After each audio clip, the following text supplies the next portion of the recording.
Looking back on that time, for TR it remains an unforgettable memory. In 2019, at the age of 26, she decided to marry her boyfriend, who was 7 years older than her. Her full name is TTMT. She was born and raised on N Street in City H. It was also in this dreamy, ancient land that she met and fell in love with her life partner, a young man from DL who had come to City H to build his career.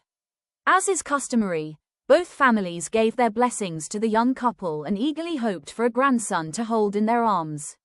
TR's parents-in-law were already elderly, and her mother-in-law was seriously ill, with little time left. Living in their hometown, they longed day and night to hear good news from their children. TR herself also wished to have a child soon, to complete her family and bring joy to her parents. Seeing her elders anxiously waiting for a grandchild made both husband and wife increasingly restless. Time passed quickly. 2 full years went by. Other couples in the extended family who had married later had already had children, while TR and her husband were still childless.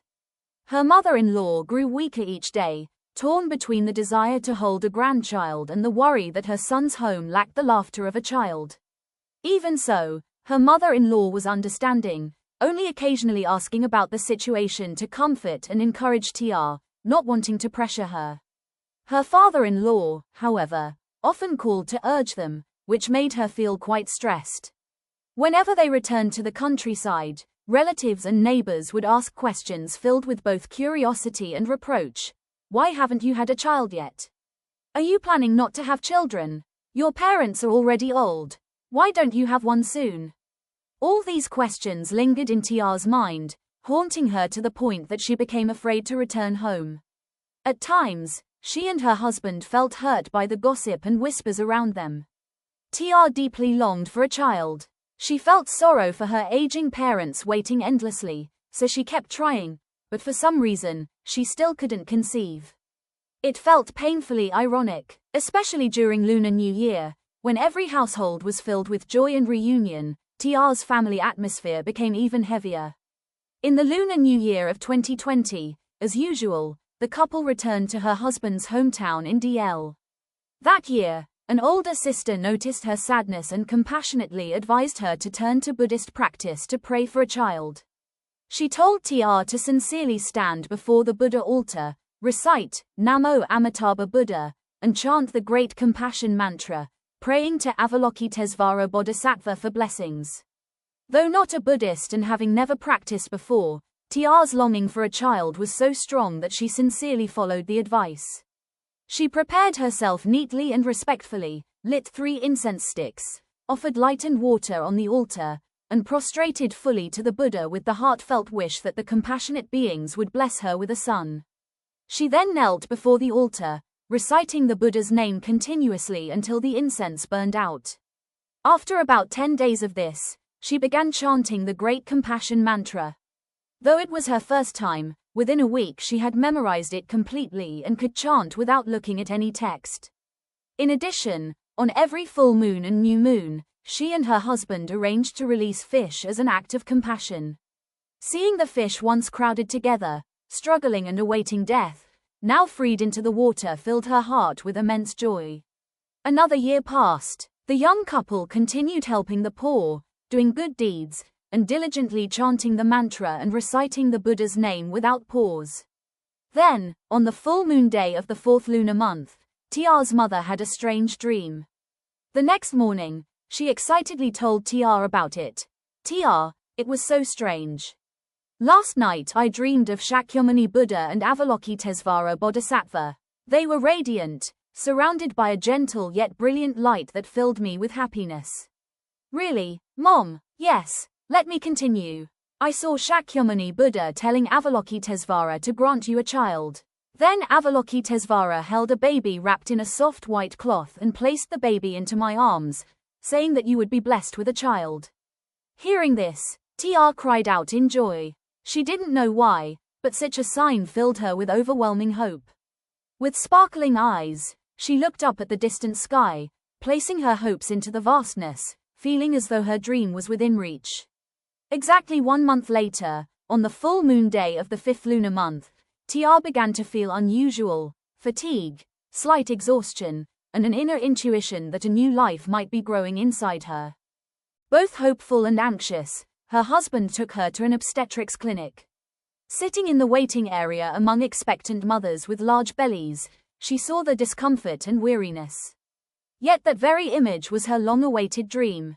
After what felt like an endless wait, it was finally her turn for an ultrasound. "Congratulations! The embryo has implanted in your uterus," the doctor said gently with a smile. "It's real. I'm really going to have a child." Unlike other mothers who smiled with joy, TR burst into tears. The other women were surprised. She rushed out, crying, to tell her husband. Those were tears of happiness, an emotional release after years of pent-up sorrow. Returning home, she told her parents, then immediately went to the altar to bow in gratitude.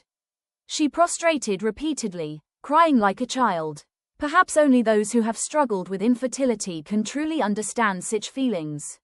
Not only TR, but her whole family wept with overwhelming joy. Deeply grateful for the blessings of the Buddhas and Bodhisattvas, throughout her pregnancy she continued diligently chanting and practicing. She also copied the Ksitagava Sutra and performed many good deeds, dedicating the merit to her unborn child. At the same time, she prayed for her husband to be promoted, as he had long worked hard as a street light technician with low pay and little opportunity for advancement. Finally, the day came.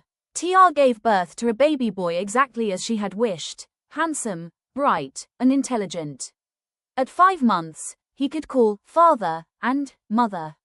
At 11 months, he could walk. He was especially lively and showed a natural affinity with the 3 jewels from a very young age. Even more joyfully, just as the baby was born, her husband received a promotion to a technical position with a much higher salary. The family celebrated one blessing after another.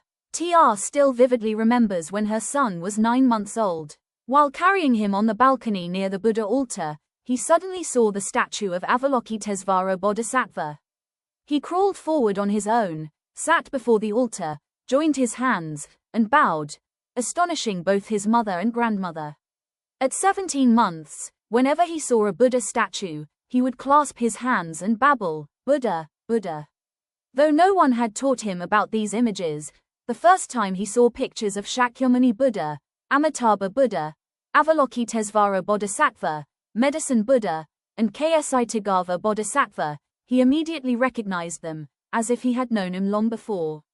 Whenever he saw insects like ants or cockroaches, he would tell others, "Don't kill. Buddha, Buddha." Having received so many blessings after her devoted practice and good deeds, TR's faith in the 3 jewels grew immensely. She firmly believed that the Buddha's teachings are completely true. In the Universal Gate chapter, the Buddha taught, if a woman wishes for a son and sincerely worships and makes offerings to Avalokitesvara Bodhisattva, she will give birth to a son endowed with merit and wisdom. If she wishes for a daughter, she will give birth to a daughter of beauty and grace, because she has previously cultivated roots of virtue, and she will be loved and respected by all. Everything felt like a dream. Now, the couple's faces are always filled with joy and happiness, unlike the sorrowful years before. Even today, they are still deeply moved whenever they reflect on the boundless compassion of the Buddhas and Bodhisattvas, who guided their lives out of hardship and into fulfillment.